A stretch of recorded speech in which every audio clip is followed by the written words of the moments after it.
வாசிக்கலாம். இந்த மாதம் முடிய போகுது இல்லையா? வாக்குத்தத்தம் முடிய போகுதா? முடியாது, அது கண்டினியூ ஆகினே இருக்கும். வாசிக்கலாமா? 2 ராஜாக்கள் 2ஆம் அதிகாரம் 9வது வசனம். அவர்கள் அக்கறைப்பட்ட பின்பு எலியா எலிசாவை நோக்கி நான் உன்னை விட்டு எடுத்துக்கொள்ளப்படும் முன்னே நான் உனக்கு செய்ய வேண்டியது என்ன கேள் என்றான். அதற்கு எலிசா, உம்மிடத்தில் உள்ள ஆவியின் வரம் எனக்கு இரட்டிப்பாய் கிடைக்கும்படி வேண்டுகிறேன் என்றான். நம்மளாதான் என்ன கேட்டிருப்போம்? போய் கற்பனை பண்ணுங்க. ஐயா, அந்த வீட்டை என் மேலே கொஞ்சம் எழுதி வச்சிருங்கய்யா, அந்த அந்த 10 சென்ட் இடத்தையும் என் மேலே கொஞ்சம் எழுதி வச்சிருங்கய்யா. இல்லையா? ஆமாம், நீங்கள் சேர்த்து வச்சிருக்கிற பணத்தெல்லாம் எங்களுக்கு கொஞ்சம் கொடுத்துட்டு போயிடுங்கய்யா. இல்லையா? நம்ம புத்திக்கு அவ்வளோதான் எட்டும். நம்ம இவ்வுலகத்துக்குருவிதான் நம்ம நோக்குமே தவிர இன்னும் நம்ம மேல் நோக்கி பார்க்கல. ஆனா பைபிள் சொல்லுது, மேலானவைகளையே நோக்குங்கள். தேவனுடைய பிள்ளைகளுக்கு மேலான எண்ணங்கள், மேலான சிந்தனைகள், மேலான பார்வைகள், மேலானவைகளை நோக்கணும். அப்போது இவையெல்லாம் உங்களுக்கு கூட கொடுக்கப்பட்டுடும். புரியுதுங்களா? புரியுதா? நேற்று எங்க பையன்கிட்ட சொன்னேன், படிப்பை விட ஆண்டவரை முன்னாடி வைக்கணும். படிப்பை விட ஆண்டவரை முன்னாடி வைக்கணும். புரியுதா? ஆமா. விளையாட்டை விட சர்ச்சை முன்னாடி வைக்கணும். புரியுதுங்களா? நேற்று அவனுக்கு பேசுவோம் சொன்ன சில காரியத்தை. விளையாடு தப்பில்லை, எடி ஃபர்ஸ்ட். எது ஃபர்ஸ்ட் வைக்கணும்? வேலை முக்கியம், வேலையை விட இயேசுதான் முன்னாடி வைக்கணும். புரியுதுங்களா? ஆமா. தூக்கத்தை விட ஆண்டவருடைய பாதத்தை அதிகமா விரும்பணும்.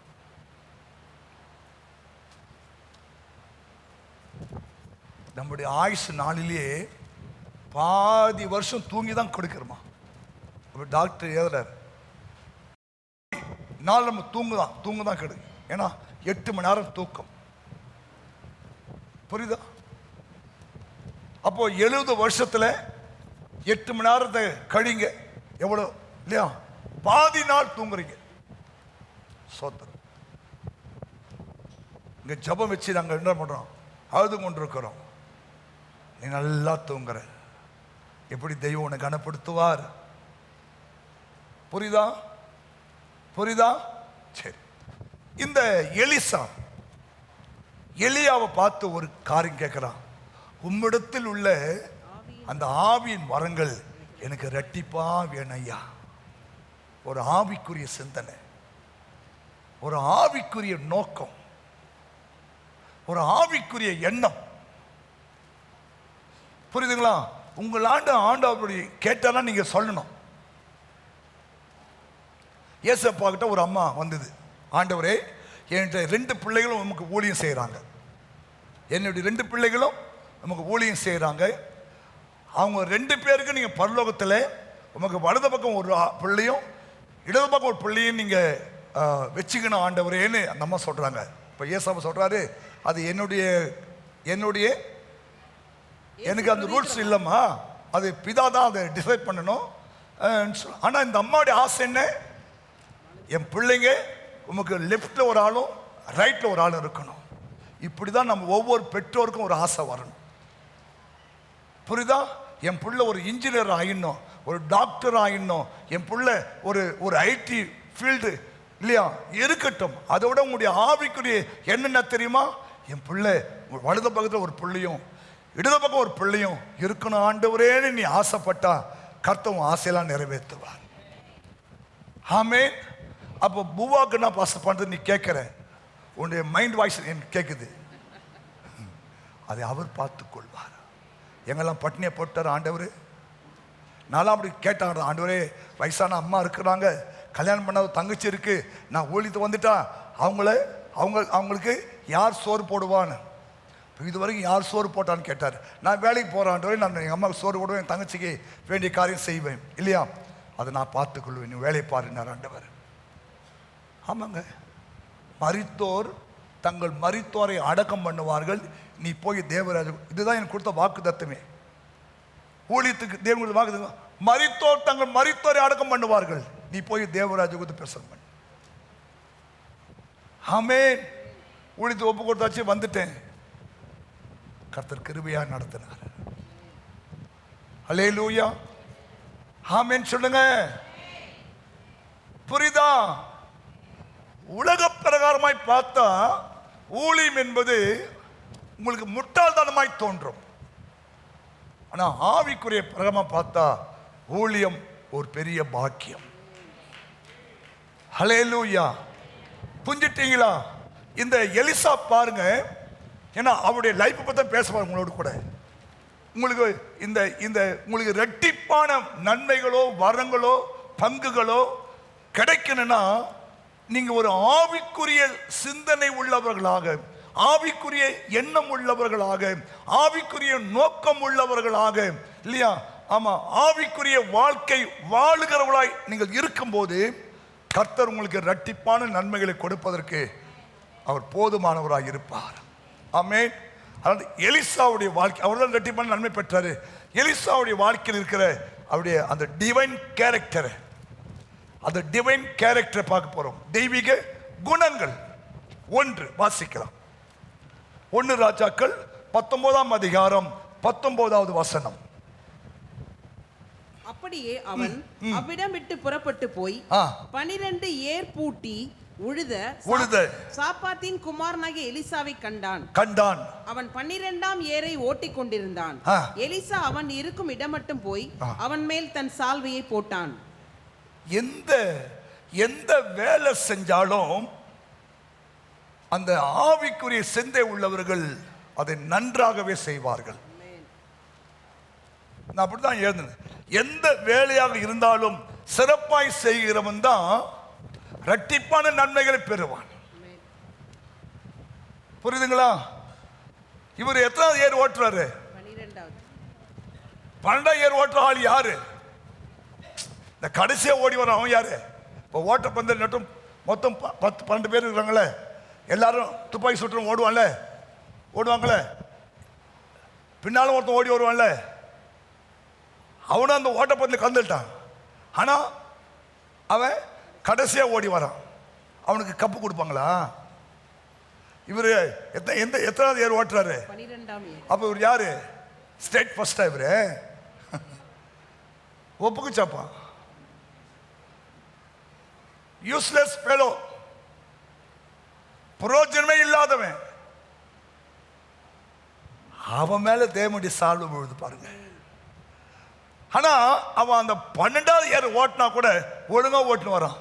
நம்மளால ஒழுங்கு பிறகு பார்த்துன்னு கொண்டு போய் அந்த ஏற்காலி கூட மாட்டுக்கால சொல்லிவிடுவோம். ஏர் ஓட்டுவோம், கவனம் ஓட்டணும். அந்த கொஞ்சம் கூராக இருக்கும், அது என்ன பண்ண, கொஞ்சம் ஏமாந்தா கூட மாட்டு காலில் போய் குத்திடும்.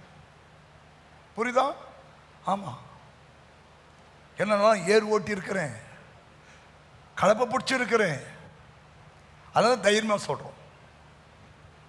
அப்போ எந்த வேலை செஞ்சாலும் அந்த வேலையை உண்மையாக, உத்தமமாக, சிறப்பாக, பயபக்தியோடு கூட செய்வான். அவன் தான் நல்ல ஆவிக்குரிய சிந்தனை உள்ளவனா இருப்பான். கர்த்தருடைய பாருங்க, அவன் மேல தான் தேவனுடைய சால்வை விழுந்துச்சு. ஃபர்ஸ்ட் ஏர் ஓட்டுற மேல சால்வை விழல, 2வது ஏர் ஓட்டுற மேல சால்வை விழல.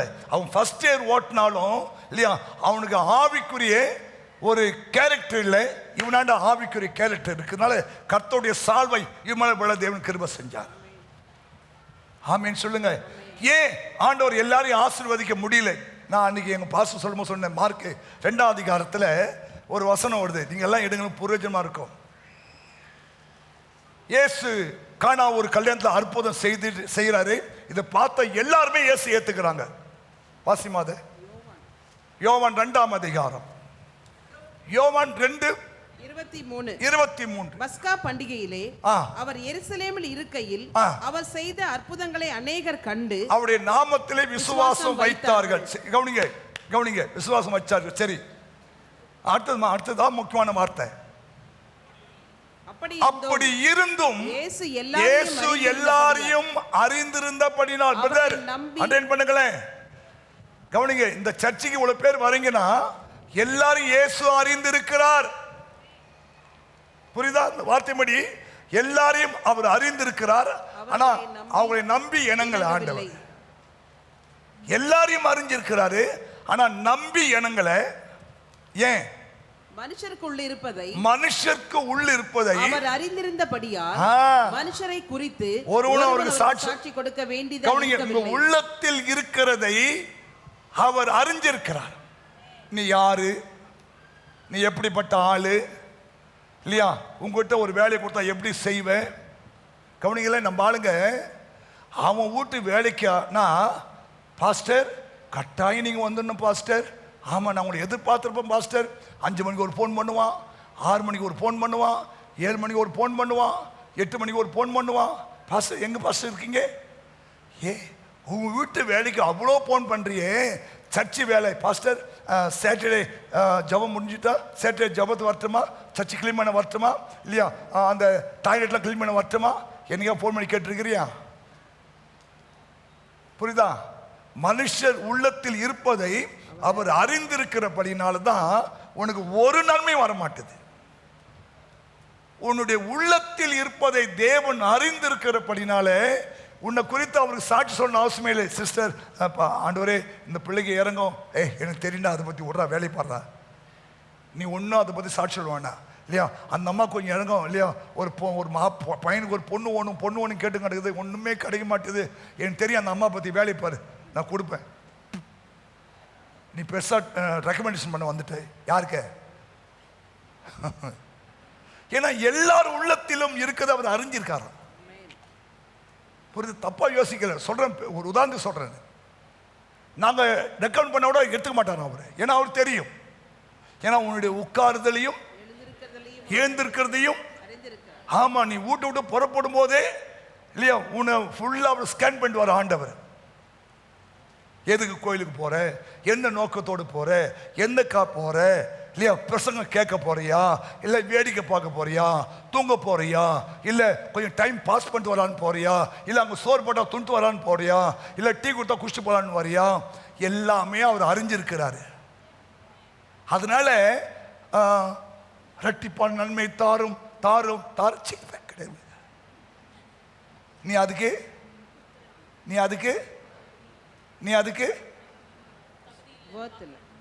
அதுக்கு ஒத்து வர மாட்ட. இந்த வாக்குத்தத்தை நிறைவேற நீ வேலைக்கு ஆக மாட்டேன்னு நான் சொல்றது உண்மை. ஏன்னா எல்லாருடைய உள்ளத்தில் இருக்கிறதே அவர் அறிஞ்சிருக்கிறார். அதில் நான் ரெக்கமெண்டேஷன் பண்ணா கூட ஏற்றுக்க மாட்டார் அவர். எனக்கு தெரியும் நம்ம எவ்வளோ அழுகுறோம், எவ்வளோ இல்லையா புலம்புறோம், கத்துறோம், கதறோம் இல்லையா, அவர் இறக்கமுள்ளவர்னு சொல்லி பார்க்குறோமே, ஏன் நமக்கு இறங்கலை? இன்னும் நம்முடைய உள்ளத்தை அவர் பார்க்குறாரு. அவர் பார்க்கும்போது அது அவருடைய உள்ளத்துக்கு ஏற்றமாக நம்ம வாழ்க்கை இன்னும் இல்லை. இந்த வசந்தபடி மனுஷர் உள்ளத்தில் இருப்பதை அவர் அறிந்திருக்கிறார். நல்லா போடுங்க, மனுஷர் உள்ளத்தில் இருப்பதை அவர் அறிந்திருக்கிறபடினால் மனுஷரை குறித்து ஒருவரும் அவருக்கு சாட்சி கொடுக்க வேண்டிய அவசியம் இல்லை. அதுதான் உங்களை நாங்கள் அப்படி உருவாக்குறோம். ஆவிக்குரிய சிந்தையாய் மாறுங்கள் இல்லையா, கிறிஸ்து இயேசுவின் சிந்தை உங்களுக்குள்ள வரட்டும். இயேசு கிறிஸ்து ஒரு காரியத்தை, ஒரு மனுஷனை எப்படி பார்ப்பாரோ அப்படிதான் நீங்களும் பார்க்க கத்துக்கணும். ஆமேன். குறையில்லாத மனுஷனே இல்லை. உன் கண்ணில் இருக்கிற உத்தரத்தை பார்க்கணும், என் கண்ணில் இருக்கிற துரும்படி பார்க்க கூடாது. அதுதான் இயேசு சொல்றார், மனுஷர் உள்ளத்தில் இருப்பதை அவர் அறிந்திருக்கிறபடியால் மனுஷரை குறித்து ஒருவரும் அவருக்கு சாட்சி கொடுக்க வேண்டியதான் இருக்கவில்லை. புரிஞ்சிட்டீங்களா? அப்போ இங்க பாருங்க, 12வது ஏர் ஓட்டினா கூட அவன் உள்ளத்துல இல்லையா, உண்மை இருக்கும், உத்தமம் இருக்கும், நேர்மை இருக்கும் இல்லையா, ஸ்தோத்திரம். வேதத்தில் எதிர்பார்க்கிற நல்ல அந்த டிவைன் கேரக்டர் இருக்கிறதுனால ஆண்டோடைய சால்வை போய் ஆமாள விழுந்துட்டு பாருங்க. நீங்க யாரா இருந்தாலும் சரி, உங்க உள்ளத்தை இயேசு பார்ப்பாரு. கவனிங்க, தேவன் எதிர்பார்க்கிற அந்த சில நல்ல குணங்கள் இருந்துச்சுன்னா உன் மேல இந்த மாசம் சால்வை விழுந்துடும். உன் மேல சால்வை விழும், உன் குடும்பத்து மேல அந்த சால்வை விழும் இல்லையா, உன் பிள்ளை மேல அந்த சால்வை விழும். ஏன்? அவர் எல்லாரையும் அறிஞ்சிருக்கிறார். இவன் 12வது இயர் தான் ஓட்டுறான். ஆனா 12வது இயர் ஓட்டினாலும் அவனுடைய வாழ்க்கை தேவனுக்கு எதிர்பார்த்த அளவுக்கு பிரயோஜனமா இருக்கு. ஆமென் சொல்லுங்க. ஹல்லேலூயா, ஹல்லேலூயா. ஏன்னா பைபிள் சொல்லுது, வாசிங்க. அதே 1 ராஜாக்கள் 19:21. அப்பொழுது அவன் இவனை விட்டு போய் ஒரு ஏர்மாடுகளை பிடித்து அடித்து ஏரின் மரமுட்டுகளால் அவைகளின் இறைச்சியை சமைத்து ஜனங்களுக்கு கொடுத்தான். அவர்கள் சாப்பிட்ட பிற்பாடு அவன் எழுந்து எலியாவுக்கு பின் சென்று அவனுக்கு ஊழியம் செய்தான். யாருக்கு ஊழியம் செஞ்சான்? யாருக்கு ஊழியம் செஞ்சான்? எலியாவுக்கு. புரியுதா? எலியாவுக்கு நீ ஊழியம் செஞ்சாலும் ஆண்டவருக்கு ஊழியம் செய்த சமம். எத்தனை நம்புறீங்க? இவன் எலியாவுக்கு தான் ஊழியம் செஞ்சான். எலியா செத்த பிறகுதான் ஆண்டவர் ஊழியம் செஞ்சான். எலியா இருக்கிற வரைக்கும் எலியாவுக்கு தான் அவர் ஊழியம் செஞ்சார். எத்தனை வருஷம் தெரியுமா? 20 வருஷம், குறைஞ்சது 20 வருஷம். எலியா செத்த பிறகுதான், எலியாவின் சால்வையின் மேல விழுந்த பிறகுதான் இவர் ஊழியத்தை ஆரம்பிச்சார். அது வரைக்கும் யார் தான் ஊழியம் செஞ்சாரு? உனக்கு அந்த நல்ல எண்ணம் வருமா? ஊழியத்துக்கு வந்த 2 வருஷத்துல இல்லையா,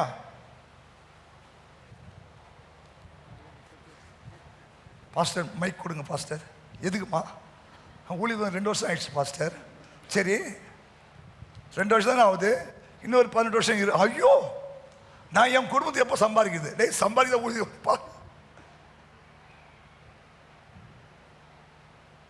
காலம் தூக்கி விட்டுறான்.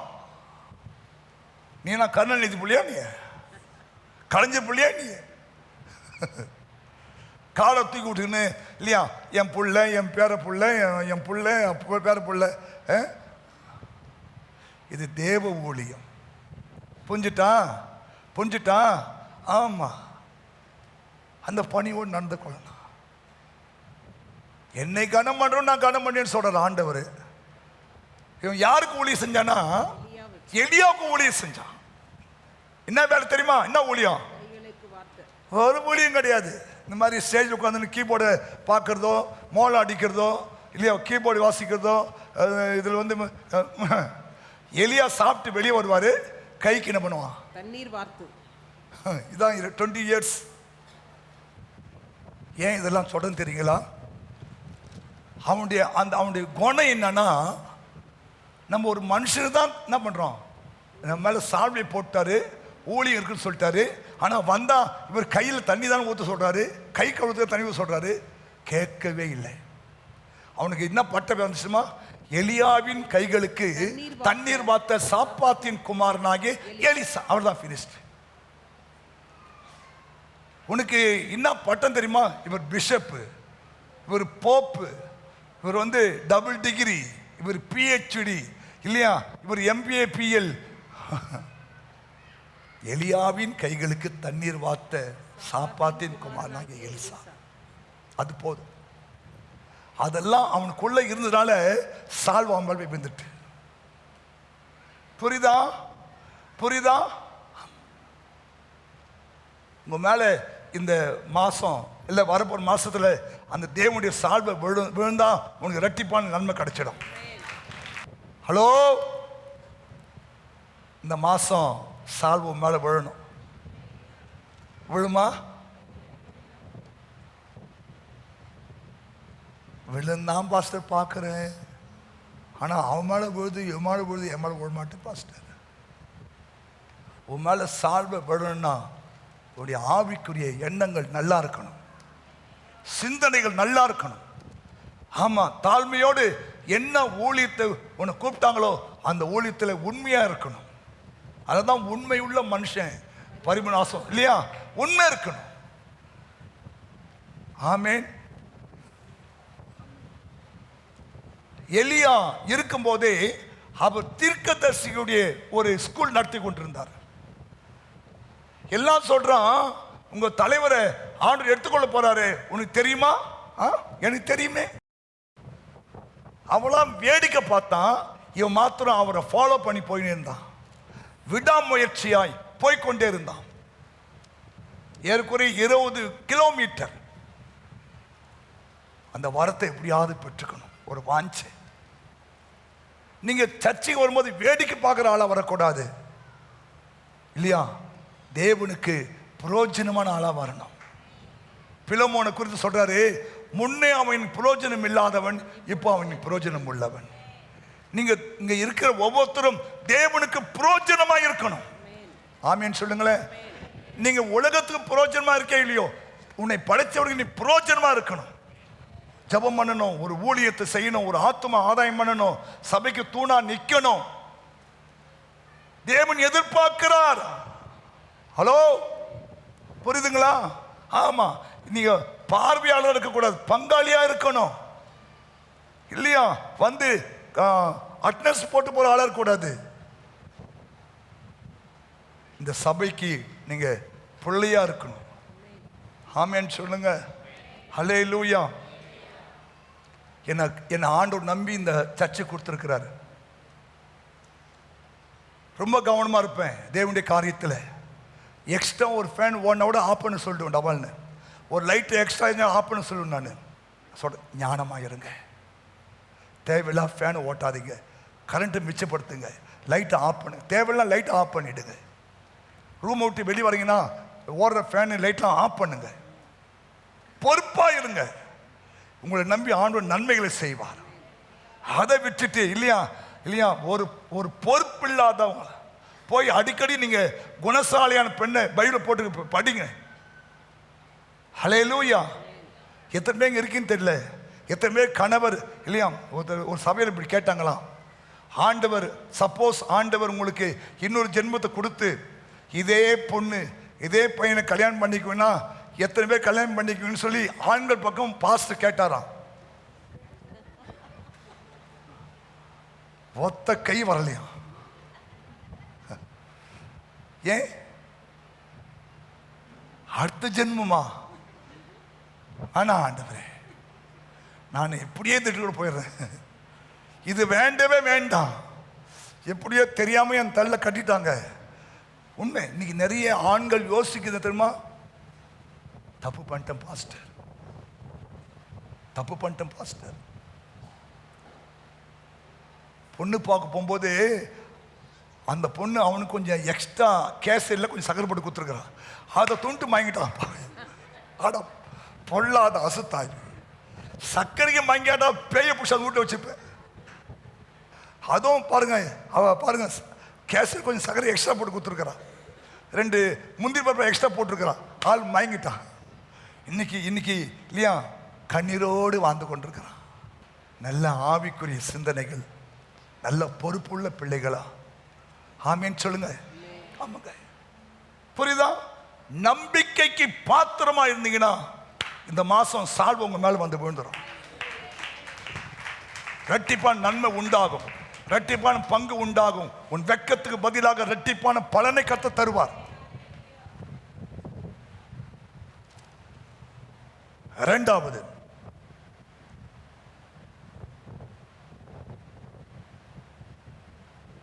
ஒன்று ராஜாக்கள் 19:21. அப்பொழுது அவர் அவன் இவனை விட்டு போய் ஒரு ஏர் மாடுகளை பிடித்து அடித்து ஏரின் மர முட்டுகளால் அவைகளின் இறைச்சியை சமைத்து ஜனங்களுக்கு கொடுத்தான். ஏன்? ஊழியத்தில் ஏதாவது பிரச்சனை வந்துட்டா மறுபடியும் ஏர் பிடிச்சிடலான்னு யோசிக்க கூடாதுன்னு கேட்கலாம். இப்போ பேதுரு ஊழியத்துக்கு கூப்பிட்டாரு, வந்துட்டாரு. ஆனா படகை என்ன பண்ணாரு? ஒரு ஓரமா தள்ளி வச்சு, எப்படியும் யூஸ் ஆகும்னு சொல்லி ஓரமா தள்ளி வச்சிருந்தாரு. இயேசு செத்து இல்லையா ஒரு முறை 2 முறை கூட தரிசனம் கொடுத்தோன்னே இவனுக்கு இன்னும் நம்பிக்கை வரல. போய் அந்த படகு எடுத்து தொடச்சி ரெடி பண்ணி பெயிட்லாம் அடிச்சு கூட ஒரு 4-5 பேர் இட்டுக்குன்னு போயிட்டான் மீன் பிடிக்க. இந்த நிலைமை இவனுக்கு வரக்கூடாது என்ன பண்ணிட்டான், ஏர் மாட்டை உடச்சிட்டான், அந்த கலப்பெல்லாம் உடச்சிட்டான். அந்த 2 மாட்டையும் அடிச்சு கறி போட்டு இல்லையா தாடை காட்டு வந்துட்டான் அவன். ஏன்? வாழ்க்கையில் எந்த சூழ்நிலையிலும் என்ன கஷ்டம் வந்தாலும் பின்னோக்கே நான், பின்னோக்கே நான், பின்னோக்கே நான், பின்னோக்கே நான். சிலுவை என் முன்னே, உலகம் என் பின்னே. சிலுவை என் முன்னே, உலகம் என் பின்னே. பின்னோக்கே நான், பின்னோக்கே நான், பின்னோக்கே நான், பின்னோக்கே நான். இயேசுவின் பின்னே போகத் துணிந்தேன், இயேசுவின் பின்னே போகத் துணிந்தேன், இயேசுவின் பின்னே போகத் துணிந்தேன். பின்னோக்கே நான், பின்னோக்கே நான். அதனால்தான் அவன் மேல சாபம் இருந்துச்சு. பின்னோக்கே நான். ஏன்? இவனுக்கு தெரியும், சப்போஸ் ஊழியத்தில் ஏதாவது பிரச்சனை வந்துட்டு இல்லையா நமக்கு நம்ம என்ன பண்ண யோசிச்சிருப்பான். போகக்கூடாது, போயிடணும், அவ்வளோதான். ஆண்டு கூப்பிட்டாரா போயிடணும், தோத்துறோம், பின்னோக்க கூடாது. அதனால அந்த அந்த மரமுட்டுகள், அந்த கலப்பை, அந்த மாடெல்லாம் அடிச்சு கறி வச்சு எல்லாரும் சோறு போட்டு தாடை காட்டு ஓடியான்ட்டான். ஹலோ, உங்க வாழ்க்கையில் எந்த சூழ்நிலையிலும் பின்னோக்கி பார்க்கவே கூடாது. உலகத்திலே உங்களுக்கு உபத்திரவங்கள் இருக்கு, தெய்வம் அதெல்லாம் பார்க்கிறார். நான் அடிக்கடி அதான் சொல்லுவேன், ஆண்டவர் நம்மளை ஆசீர்வதிப்பதற்கு நம்முடைய உள்ளத்தை அவர் பார்க்கும்போது ஒரு வைராக்கியம் இருக்கணும். வாழ்ந்தா நம்ம இயேசுக்காக வாழணும். இல்லை இயேசுவே என்னை எடுத்துக்கொள்ளுங்க. எலியா ஜோமனர்ல ஆண்டவரே என்னை எடுத்துக்கொள்ளும்.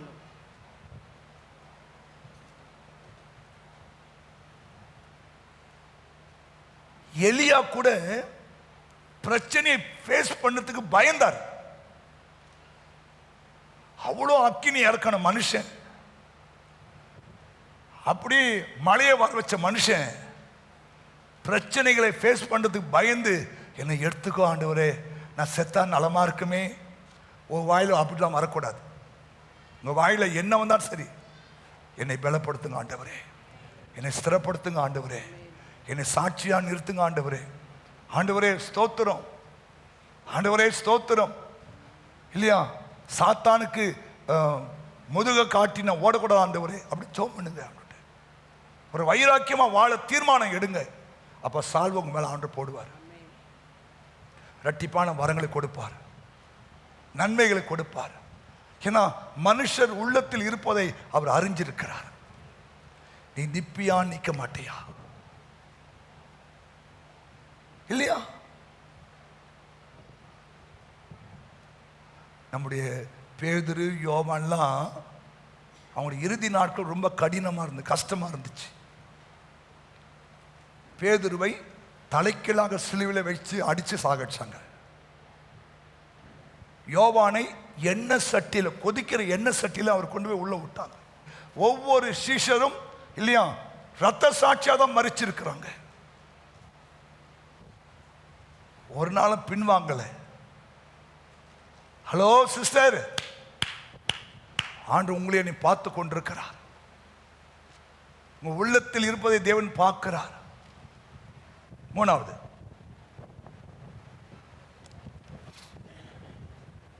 ரெண்டு ராஜாக்கள் 3:14. சீக்கிரமா நான் பட்டு சொல்லணும். எலிசா, நான் யூதாவின் ராஜாவாகிய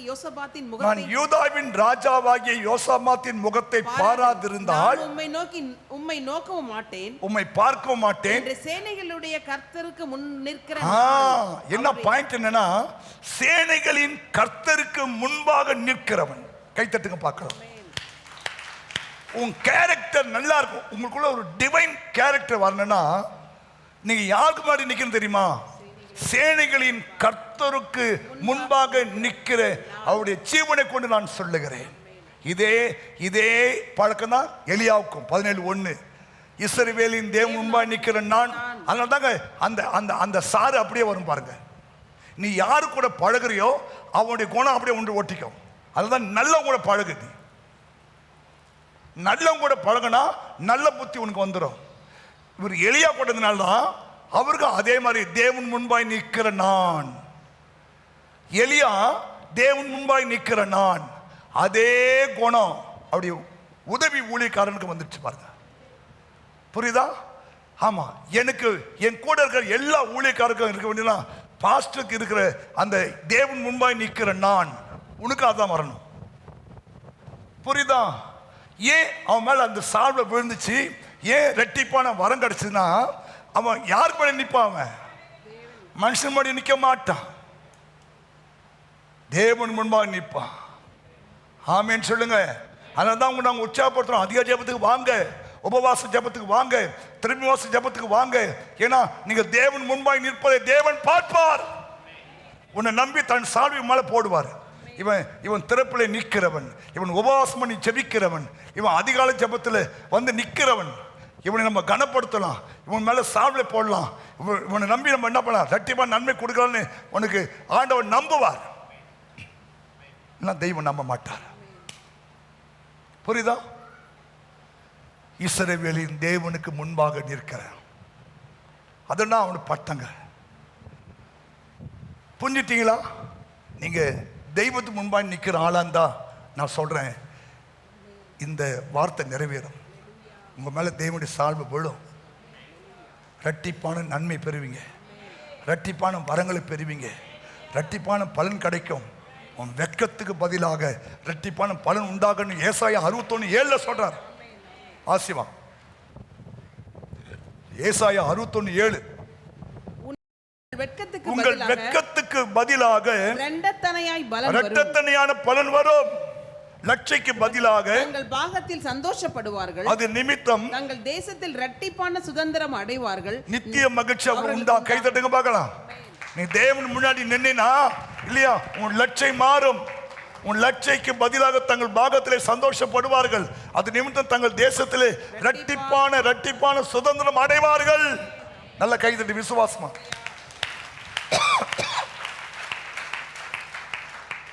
புரியுதா? அதான் தேவன் முன்னாடி இல்லைங்க. ஹல்லேலூயா. யாரையும் நீ ப்ளீஸ் பண்ண வேண்டிய அவசியமே இல்லை. நீ தேவன் முன்பாய் நின்னா அவர் உன்னை ப்ளீஸ் பண்ணுவார். ஆமேன்னு சொல்லுங்களேன். ஹல்லேலூயா. ராஜாக்கள் 4:33. நீ தேவன் முன்பாக நின்னா அற்புதத்துக்காய் ஜெபம் செய்தார். அற்புதம் நடக்கும். 4:33 2 ராஜாக்கள். தங்கள் இருவருக்கும் பின்னாக அவன் கதவை பூட்டி கர்த்தரை நோக்கி வேண்டுதல் செய்து கிட்டே போய் தன் வாய் பிள்ளையின் வாயின் மேலும் தன் கண்கள் அவன் கண்களின் மேலும் தன் உள்ளங்கைகள் அவன் உள்ளங்கைகளின் மேலும் படும்படியாக அவன் மேல் குப்புற படுத்துக் கொண்டான். அப்பொழுது பிள்ளையின் உடல் அனல் கொண்டு பிள்ளை எழுந்துச்சு பாருங்க. செத்து போன பிள்ளை எழுந்துச்சு பாருங்க. நீ தேவனுக்கு முன்பாய் நின்னா இருக்கைக்கு அப்பாற்பட்ட அற்புதங்கள் உங்க வாழ்க்கையில் நடக்க ஆரம்பிக்குங்க. இன்னொரு வார்த்தை கோடாலி மதக்குது. தேவனுடைய மனுஷன் அது எங்கே விழுந்தது என்று கேட்டான். அவன் அந்த இடத்தை காண்பித்த போது ஒரு கொம்பை வெட்டி அதை அங்கே எரிந்து அந்த இரும்பை மிதக்க பண்ணி அதை எடுத்துக்கொள் என்றான். அப்படியே அவன் தன் கையில். கவனிங்க, நீங்க தேவனுக்கு முன்பாய் நிக்கிற ஆளாந்தா கொம்பை வெட்டி போட்டான் கோடாலி மிதக்கும். கொம்பை வெட்டி போட்டா கோடாலி எங்கன்னா அதிசயம் நடக்குமா? கொம்பை வெட்டி போட்டா கோடாலி மிதக்கும். கொம்பு சாதம், கோடாலி கனம் உள்ளது. அப்போ கொம்புக்கு பதிலா கோடாலி மேலே வருது பாருங்க. இதெல்லாம் தேவனுக்கு முன்பாய் நிற்கிற மனுஷனுடைய வாழ்க்கை நடக்கிற அற்புதங்கள். நீ கொம்பை வெட்டி போட கோடாலி மிதக்கும். பானையில் உப்பு போட்டு விஷம், அந்த ஊருக்கு போகாதீங்க, தண்ணியெல்லாம் விஷம் சொல்றான். கொஞ்சம் பானையில் உப்பு போட்டு கலக்கி ஊத்திட்டான், அது சுவையான இதுவா மாறி போயிடுச்சு. எல்லாமே 2 ராஜாக்கள் இருக்கிறது. ஆமென் சொல்லுங்க. ஹல்லேலூயா. சரி, அடுத்தது 2 ராஜாக்கள் 4:9 சொல்லுது, அவள் தன் புருஷனை நோக்கி இதோ நம்மிடத்தில் எப்போதும் வந்து போகிற தேவனுடைய மனுஷனாகிய இவர் பரிசுத்தவான் என்று காண்கிறேன். என்ன காண்கிறாரா? Holy character, divine character, holy character. கவனிங்க, அந்த சூனேமியால் வந்து தன் புருஷன் சொல்றான், ஐயா இந்த ஊழியக்காரர் எப்போதும் நம்மகிட்ட வந்து போறாரு, இவரை நான் பரிசுத்தவான் என்று காண்கிறேன். கேரக்டர், பரிசுத்தவான் என்று காண்கிறேன். அதனால இவருக்கு நம்ம வீட்டு மாடியில் ஒரு ரூம் போட்டு ஒரு மெத்தை, ஒரு கட்டில், ஒரு மேஜெல்லாம் வைக்கலாமா? எஸ், ஓகேண்டா. பரிசுத்தவான் என்று காண்கிறேன். ஏன் சில பேர் மேல இன்னும் சால்வ விழ தெரியுமா? இன்னும் தேவன் எதிர்பார்க்கிற பரிசுத்தம் நம்ம வாழ்க்கையில் இன்னும் வரலை. உள்ளத்தில் ஒரு பரிசுத்தம் இருக்கணும். நம்ம ஆண்டவர் பரிசுத்தர், சேனைகளின் கர்த்தர், பரிசுத்தர், பரிசுத்தர், பரிசுத்தர் இல்லையா? உங்க வாழ்க்கையில் அந்த பரிசுத்தம் தேவன் எதிர்பார்க்கிறார். இவரை நான் பரிசுத்தவான் என்று காண்கிறேன். நீங்க யாராவது அப்படி உங்க தெருவில் அப்படி சாட்சி பெற்றிருக்கீங்களா? இந்த அம்மா ஒரு பரிசுத்த வாட்டி, யாராவது சொல்லியிருக்காங்களா? உங்க மௌனத்தை பார்த்து நான் சம்மதம் என்று தெரிவித்துக் கொள்கிறேன். ஏன்னா சாட்சி இல்லை உன் வாழ்க்கையில். உன்னை பரிசுத்த வாட்டின்னு சொல்றதில்ல இல்லையா? அந்த அம்மா ரொம்ப நல்லவங்க பாஸ்டர்னு கூட சொல்ல மாட்டாங்க. பரிசுத்தவான் என்று சாட்சிங்க இதெல்லாம். அப்போ எந்த அளவுக்கு இந்த எலிசா தன்னுடைய கேரக்டர், தன்னுடைய சாட்சியை காத்திருக்க பாருங்க. எல்லாவற்றையும் அனுபவிக்க நமக்கு அதிகாரம் இருக்கு, ஆனா தகுதி இல்லை. புரியுதா? ஆமா, எல்லாவற்றையும் அனுபவிக்க நமக்கு அதிகாரம் உண்டு, ஆனா எல்லாம் பக்தி விருத்தி ஏற்படுத்தாது. சாட்சி வாங்கணும் ஆண்டுட்ட. அவ்வளவு சீக்கிரம் மேல சால்வி போட மாட்டார் ஆண்டவர். கிருபை அளவு கொட்ட மாட்டார் ஆண்டவர். நீ கேட்கதான் கொடுக்க மாட்டார் ஆண்டவர். நீ நம்பிக்கைக்கு பாத்திரமாய் மாறும்போது தேவன் திரும்ப அளிப்பார் உனக்கு. உன்னை பரிசுத்தவான் என்று நான் காண்கிறேன். ஹல்லேலூயா, ஆமென், ஸ்தோத்திரம். கடைசி ஒரு வசனம் சொல்லி நான் முடிச்சிடறேன். முக்கியமான இதுதான் அவசியம்.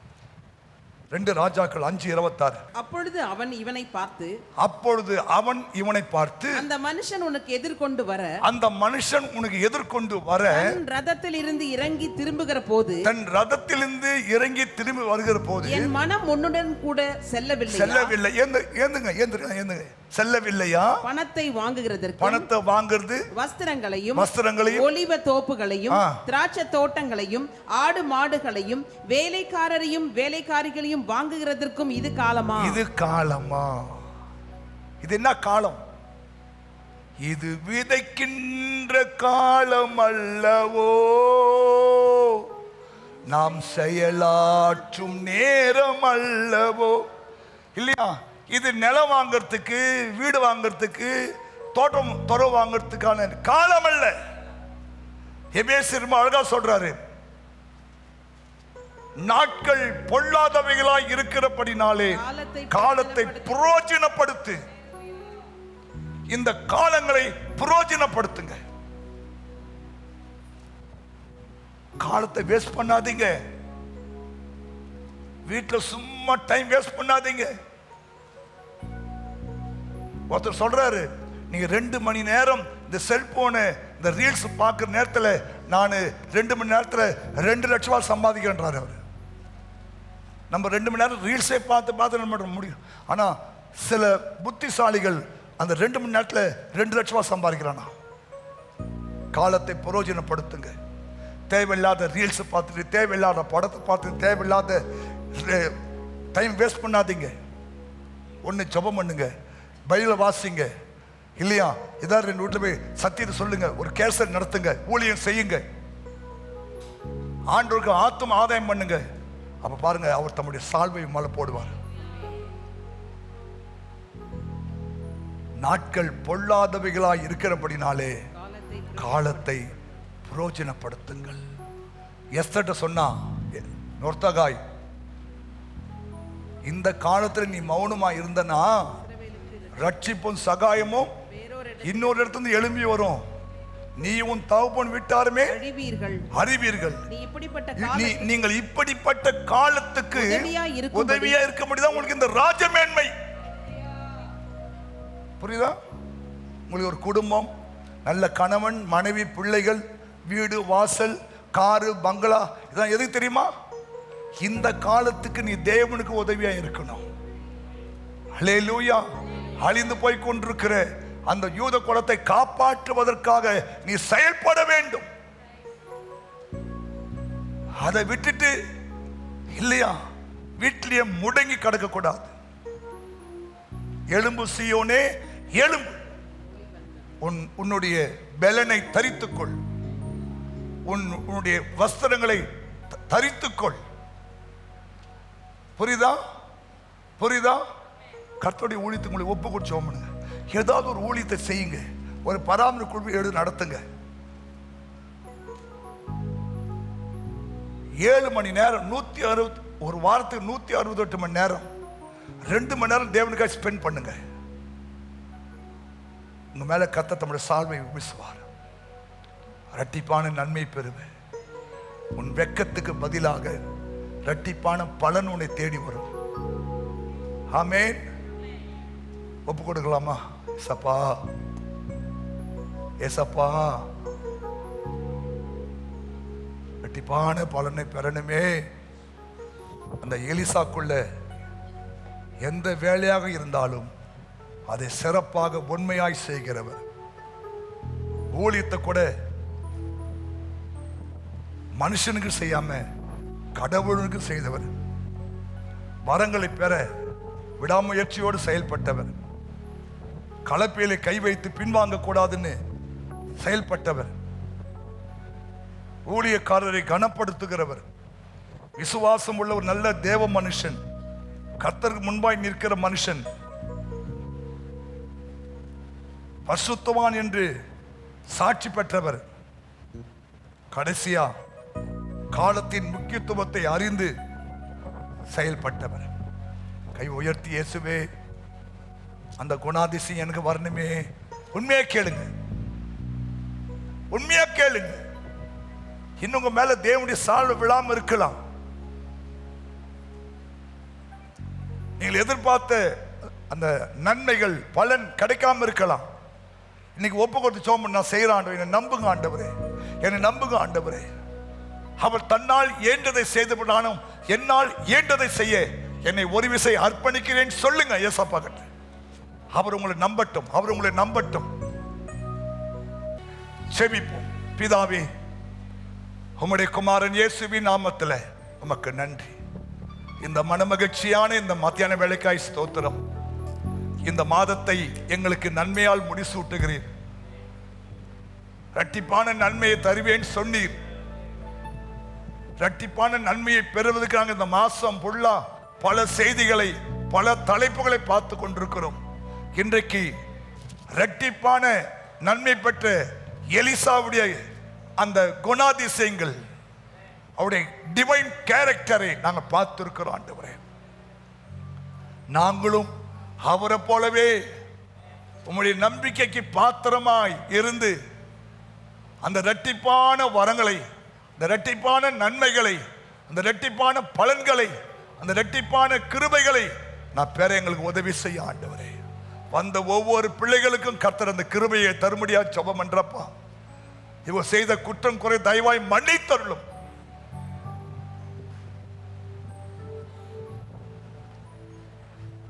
உதவி செய்யும் ஆண்டவரே. இந்த மாதத்துல இவங்க மேல அந்த சால்வையை போடுங்கப்பா, அந்த சால்வையை போடுங்க. ஒரு அற்புதத்தை செய்யுங்க.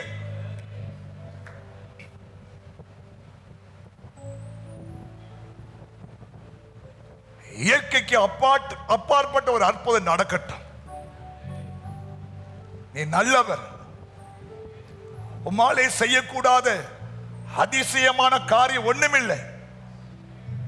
எகிப்து தேசத்தில் புறப்பட்ட நாளிலே நடந்து போல உன்னை அதிசயங்களை காணப்படுவேன் சொல்லி இருக்கிறீர். உடைய வார்த்தை முடிய செய்ய ஆண்டவரே. இந்த பிள்ளைகளை குடும்பங்களை ஆசீர்வதியும். இவன் கைது செய்கிற வேலைகளை ஆசீர்வதியும். பிள்ளைகளை ஆசீர்வதியும். படிப்பை ஆசீர்வதியும். இவங்க வேலை செய்கிற ஸ்தலங்களை ஆசீர்வதியும். எல்லா இடத்திலும் கிறிஸ்துவின் சுபாவங்களை வெளிப்படுத்துகிற கிருபைகளை தாரும். உங்களுடைய ஊழியக்காரனாக அப்படி ஜெபித்து உங்களை பிளஸ் பண்ணி ஆசீர்வதிக்கிறேன். நன்மையும் கிருபையும் பின் தொடரட்டும். இயேசு கிறிஸ்து மூலம் ஜெபிக்கிறோம் பிதாவே. என் ஆத்துமாவே கர்த்தரை ஸ்தோத்திரி.